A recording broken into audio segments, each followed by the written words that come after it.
to build new hospital facilities all over Zanzibar, but the problem is the lack of skilled staff.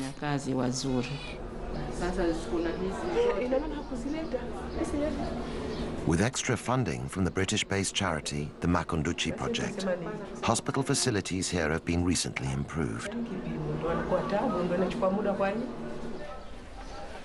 But Zainab still only has 34 beds and 2 junior doctors to treat a population of 60,000 people. Even with such limited resources, the team are working miracles. After the birth, this woman had a postpartum hemorrhage, which meant she had to have a blood transfusion. It helped save her life. It would have been another story without it.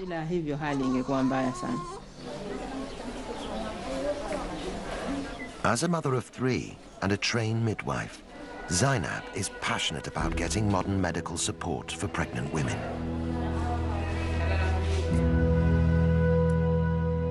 But convincing local women to use the hospital facilities isn't straightforward.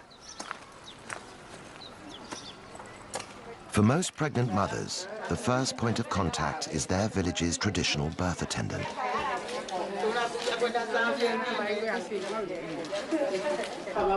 These women are experienced at assisting labor, but they're not formally trained like a midwife. Traditional birth attendants are very important in our communities, and we must work hand in hand with them. We can help improve their skills and their knowledge so they can work more effectively and give safe advice.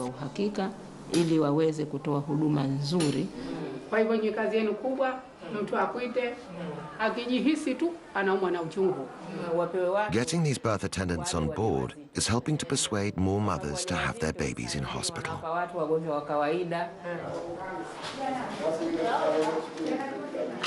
But it's not only the traditional birth attendants that Zainab must work alongside.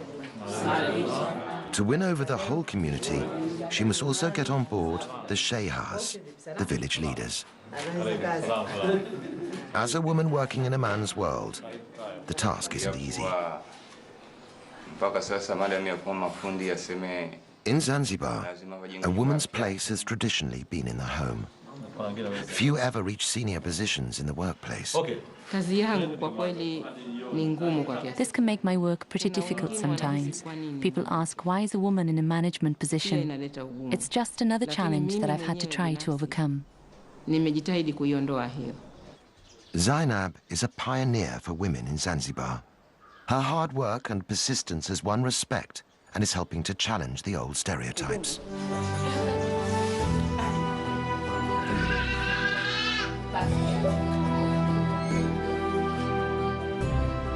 It is these small-scale changes in attitudes and public services that are marking the birth of a new era for Zanzibar. Up and down the country, there are other signs of change.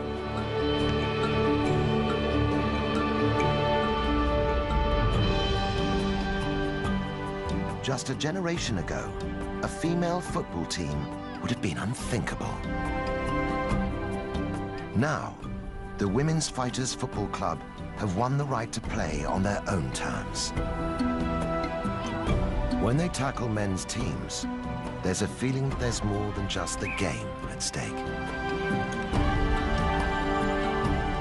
They are part of a new generation, fighting for a better deal for women in Zanzibar. And the revolution isn't limited to sport.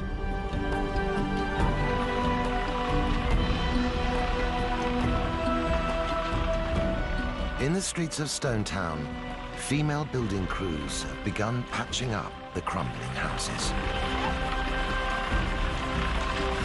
In giving the old capital a facelift, they're also building a new image for themselves.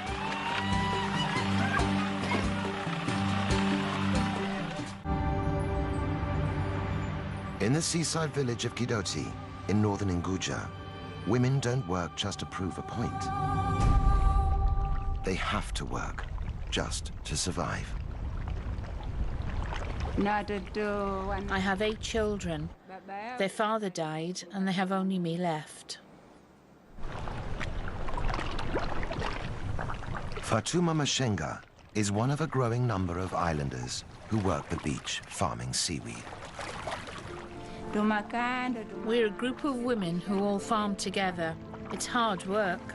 Sometimes when we go to harvest the seaweed, the ocean steals it. This makes it even harder on us.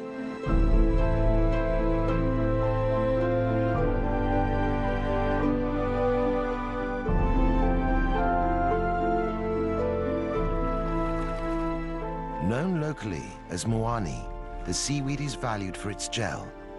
It's used in cosmetics, medicines, and even ice cream. But it's not just a question of picking what's there.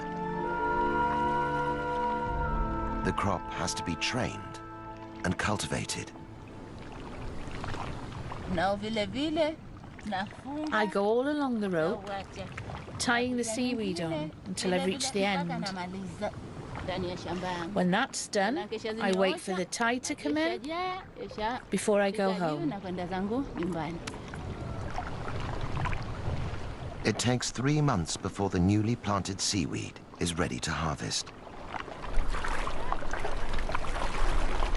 Working every day, women can gather 700 kilograms of fresh seaweed a year. But harvesting is just the beginning. Fresh seaweed must be dried out on hot rock beds before it can be processed or sold on.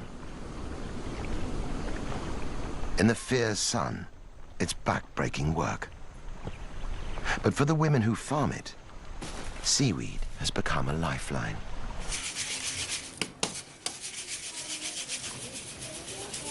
As a widow, Fatuma's income is the only means she has to sustain her family.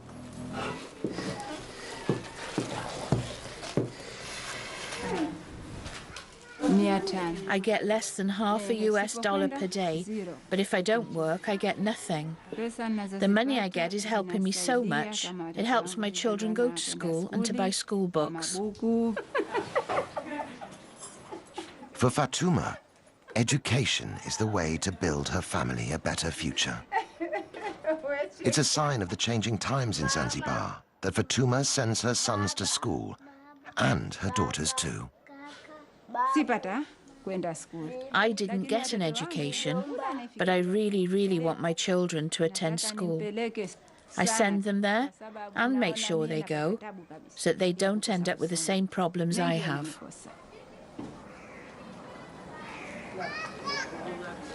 The profits are small, but Fatuma and her friends feel empowered by the money they're making.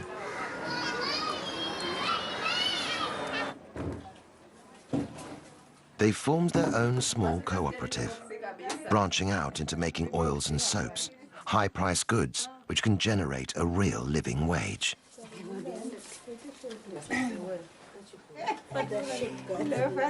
As traditional exports decline, it is women like Fatuma who are building the foundations of a new economy for Zanzibar. And with it, they're revolutionizing their place in society.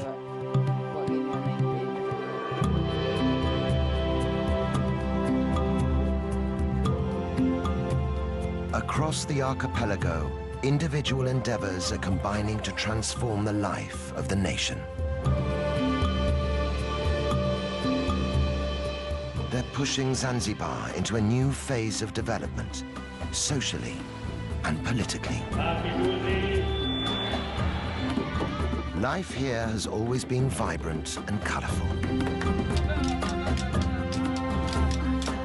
The rituals and traditions of island life have lost none of their power.